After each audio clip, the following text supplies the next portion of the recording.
everybody's energy prices are going to be going up, and fingers are pointing all over the place as to why. It's Illinois in Focus Daily. I'm Greg Bishop. We'll tackle that. We'll also tackle Governor J.B. Pritzker talking about Supplemental Nutrition Assistance Program funding, and he actually had something nice to say about the big, beautiful bill when it comes to state and local tax deductions. So that's what we're tackling here. It's Illinois in Focus Daily. I'm Greg Bishop. Like, subscribe, and hit that notification bell, and you can get the segments as they are up. You can also get the podcast uninterrupted, where you get podcasts. Just search Illinois in Focus, and don't forget to go to thecentersquare.com and get the newsletter today in your inbox. Again, thecentersquare.com. So PJM, they are a grid operator that operates the grid for a good chunk of Illinois' population, primarily up in the northern part of the state. And they put out their capacity auction numbers. All right, so PJM auction procedures procures 134,000 megawatts of generation resources, supply response to price signal. So they give you an overview here about how they secured these megawatts of unforced capacity generation and demand response to meet projected electricity needs for more than 67 million people across 13 states in the District of Columbia. So again, you can see kind of here where PJM represents. So Illinois is split between two. We've got PJM, and we've also got MISO. MISO is the other one that covers the rest of the state, and these are different organizations that kind of help manage the grid.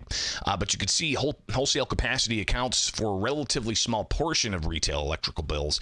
PJM would expect the cap price to translate to a year-over-year increase of 1.5 to 5% in some customers' bills, depending on how load serving entities and states pass on wholesale costs to consumers. Given the price decreased in two zones, it's possible that customers in some areas could see a drop in prices. So PJM saying that indeed there's going to be some price increases. Governor J.B. Pritzker has talked about this, and PJM has previously said, listen, I mean, you're going to see costs increase for consumers because of some state policies. Right? Some state policies are getting away from coal and natural gas, and they're bringing on different types of solar and wind, and these policies are crunching energy supply versus demand, especially during peak times, because you need base load energy and such.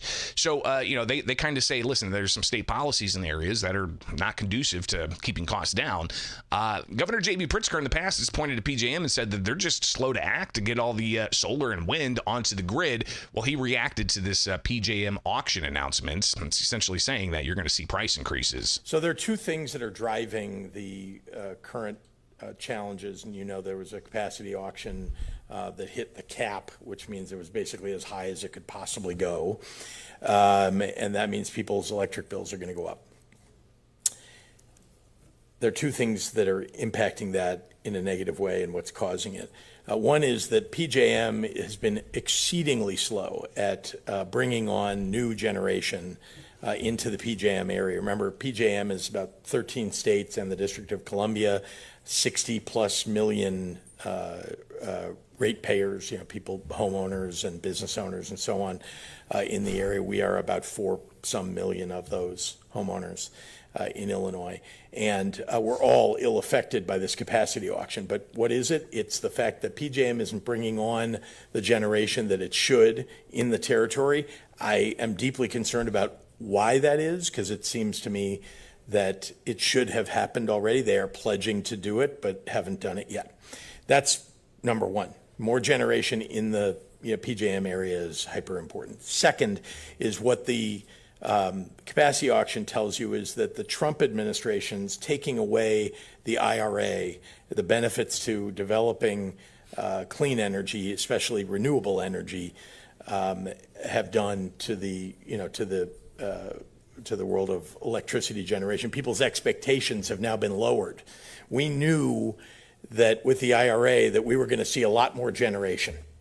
Now everybody's wondering, again, the chaos and confusion that the Trump administration has brought to so many areas has now been brought to your home in your electric bill if you're in the PJM territory. And I think MISO, unfortunately, is going to see the same thing, as will other RTOs. So I'm deeply concerned about this.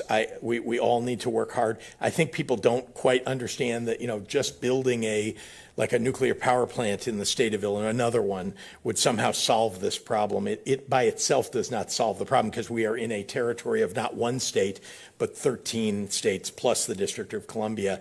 So a lot more needs to happen than just like Illinois building one nuclear power plant.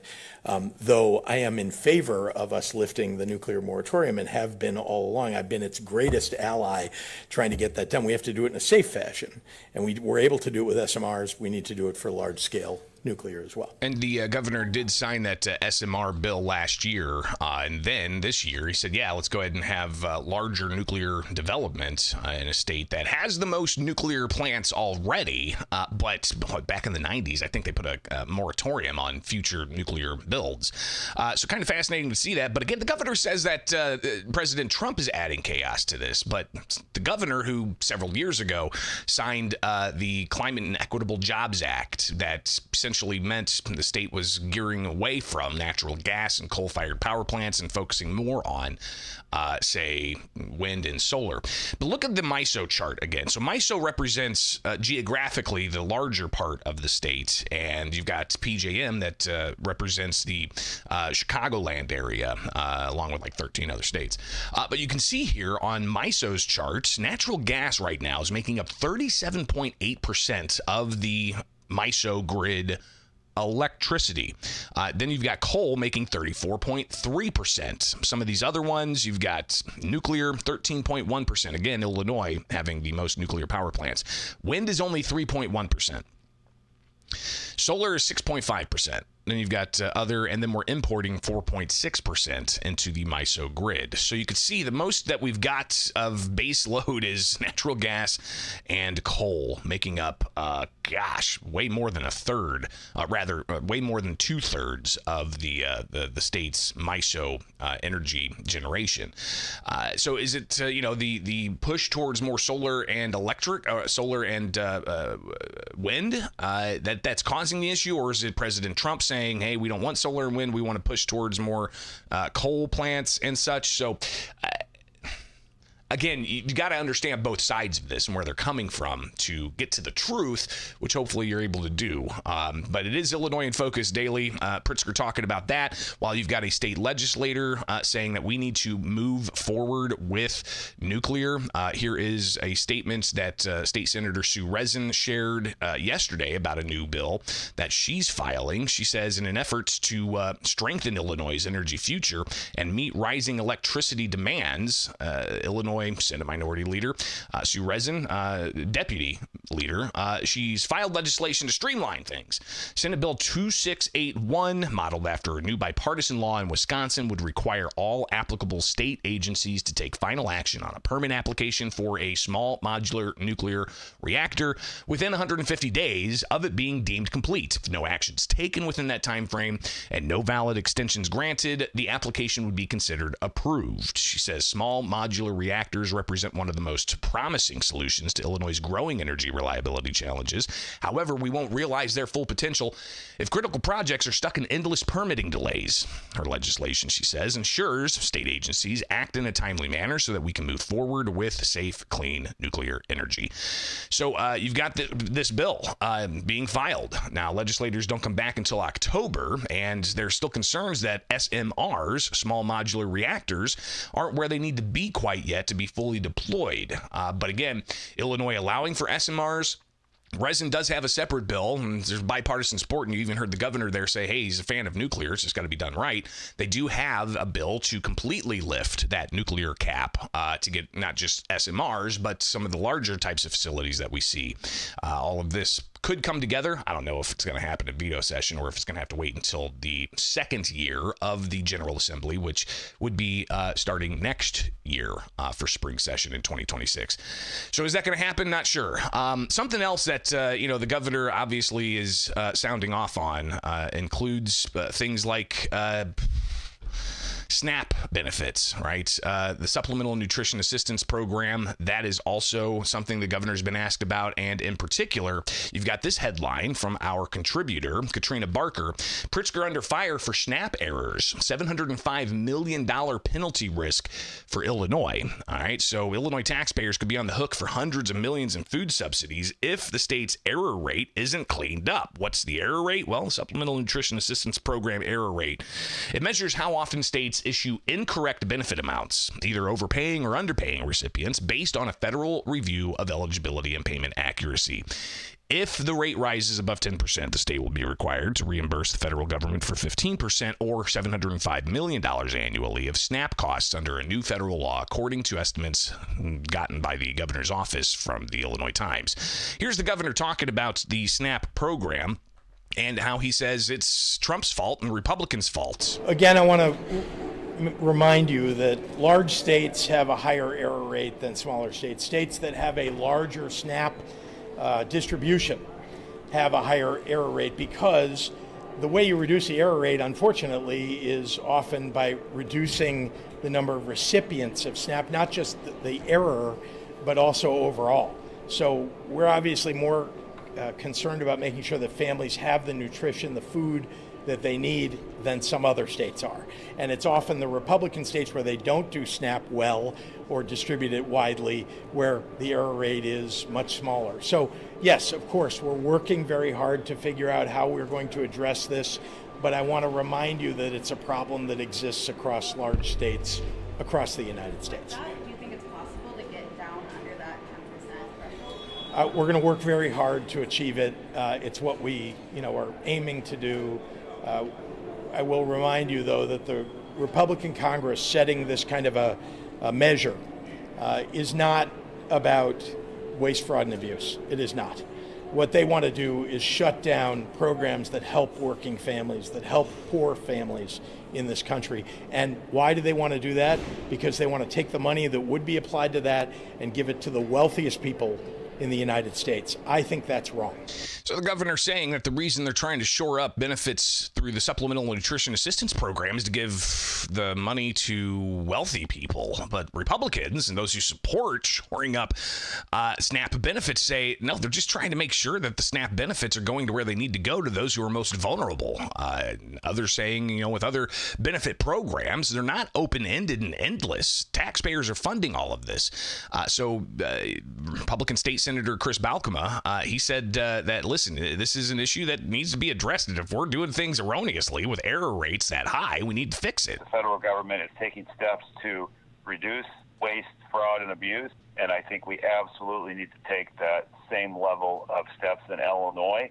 Anytime we've got a quote unquote error rate alarm that is saying we're above the threshold, we absolutely should put the tools and the necessary processes in place to dig in, find out why we've got the error rate, and fix it. How is that going to happen? Are Democrats going to take that effort to maybe pass some legislation to force a cleanup of the error rates? Or is the administration under Governor J.B. Pritzker going to just do that on its own? How are they going to make sure that errors aren't happening where we're overpaying people or underpaying people or people who shouldn't have the benefits at all are getting the benefits and so on? So we've got an error rate in Illinois that could trigger Illinois having to pay hundreds of millions of dollars back to the federal government. That would be your state tax dollars having to cover that.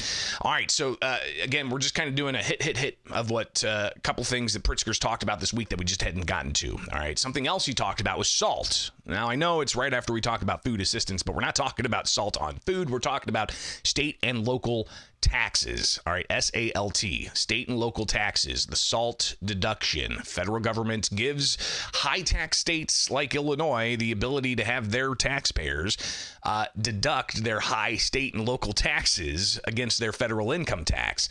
The big, beautiful bill that passed, it's got an increase in the SALT deduction for anybody across the country. So if you pay more, state and local taxes, say you pay up to $40,000 in state and local taxes. Apparently, you now soon can write that off of your federal income tax. Now, small states don't have that problem. You go over to Missouri, and they're not necessarily paying as much in property taxes as Illinois. However, they have their own personal property tax that they pay taxes every year on vehicles, for instance.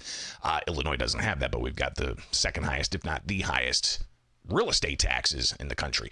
But Illinois has other high taxes as well. It's the property taxes. It's, a variety of business taxes and such. So the state and local tax deductions, something that they increased, which gives some relief to Illinois taxpayers and New York taxpayers and California taxpayers.